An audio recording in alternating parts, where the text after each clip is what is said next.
当剧组最后一声收工响起时，现场陷入了一种特别的氛围。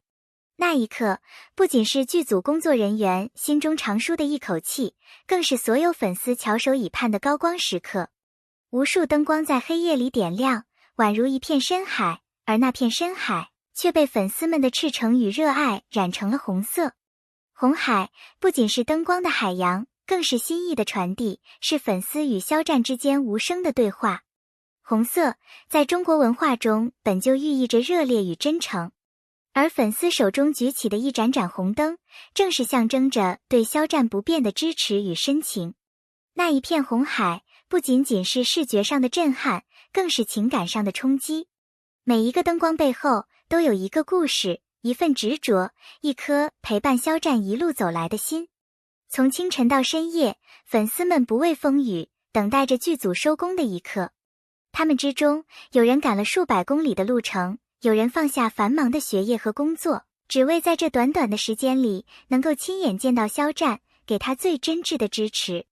这份守候已经超越了普通的追星，它更像是一种心灵契约。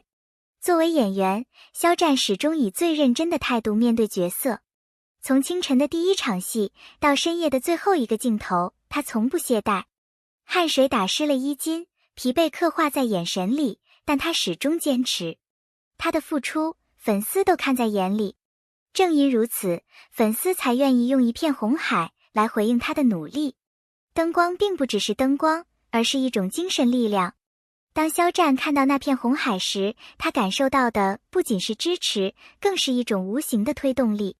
正是因为这股力量，他才能在压力中坚持，在困难中微笑，在未来的道路上不断前行。在红海的映衬下，肖战眼眶泛红，最终泪水滑落。这并不是脆弱，而是情感最真实的表达。那一刻，粉丝的心也随之颤动。泪水里有感动，有感谢，也有一种说不出的释怀。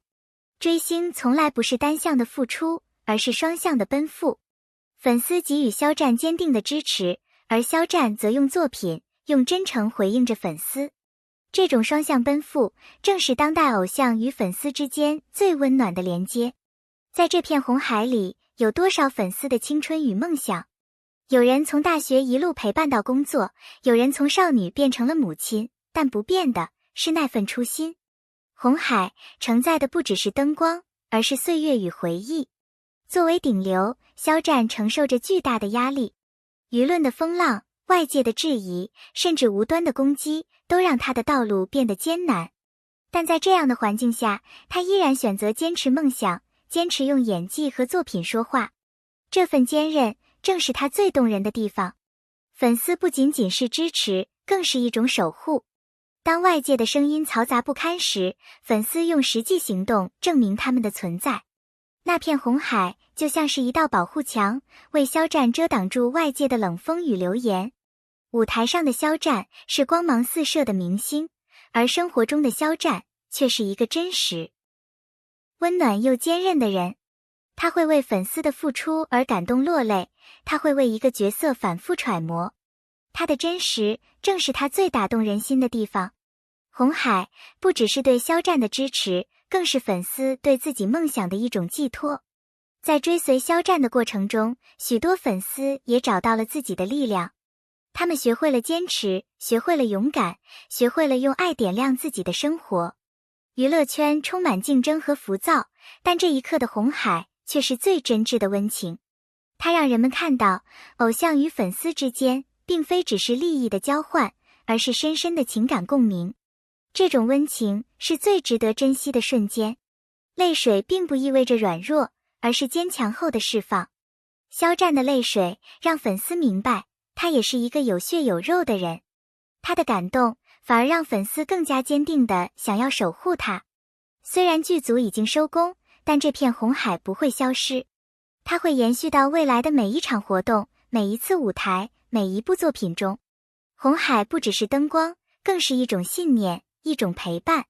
未来的路还很长，肖战会继续前行，而粉丝也会继续守候。在这段旅程里，他们彼此成就，彼此照亮。红海只是一个开始，未来还有无数的温暖瞬间在等待。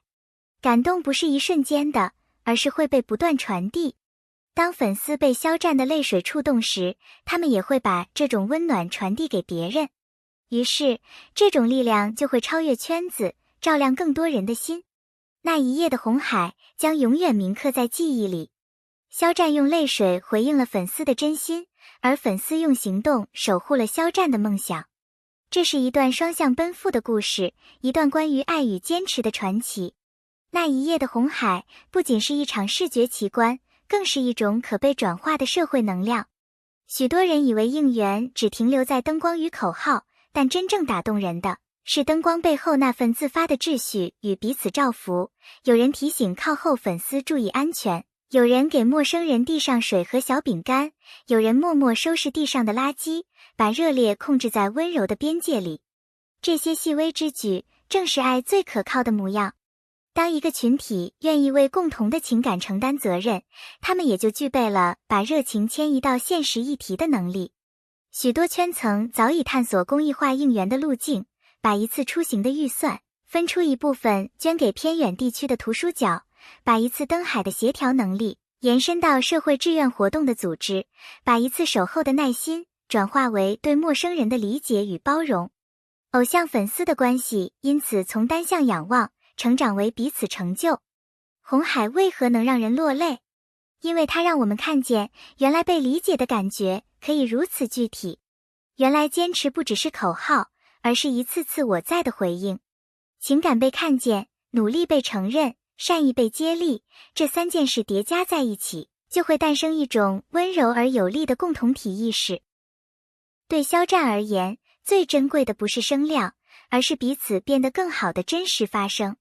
对粉丝而言，最长久的守护也不是在场与不在场的二元，而是把在场时的热烈带回日常里的每一天，认真学习，踏实工作，善待家人，尊重他人，在各自的领域把灯点亮。当红海退去，街道归于宁静，可那份被点燃的自我要求、群体组织与社会关怀的能力并不会消失。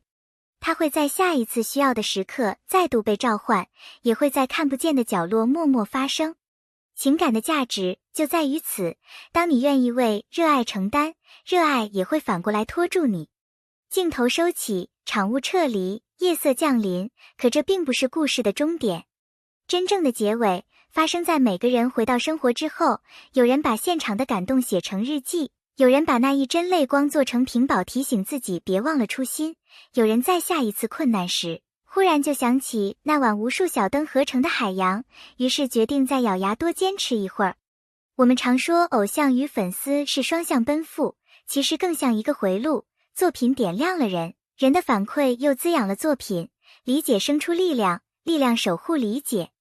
这个回路一旦建立，就会跨越时间与空间。也许你并不总能靠近舞台最前排，但你可以在某个清晨早起，为梦想多背一个单词。也许你无法在每一次活动到场，但你可以在朋友低落时说一句我懂你。这都是光的延伸。展望未来，愿每一次红海都以作品为起点，以善意为归宿，愿每一份热烈都与自我成长紧紧相扣。让我们把现场的感动变成生活的方法论，遇到误解先共情，遭逢挫折不放弃，面对选择问一句这是否让自己与世界都更好。当越来越多人这样选择，灯海就不必只在夜里，它会在白日里，在工作台前，在书桌旁，在一次次认真和体贴之中持续发光。最后，把这份感谢留给每一位读到这里的人，因为你们，故事才完整；因为你们，光才有去处。若这段文字让你感到温暖或力量，诚挚邀请你点赞、订阅本频道，并在评论区分享你与红海的故事。那一刻，你看见了什么？又决定如何把它延伸到生活？你的每一次留言，都是下一次相遇的起点。我们评论区见。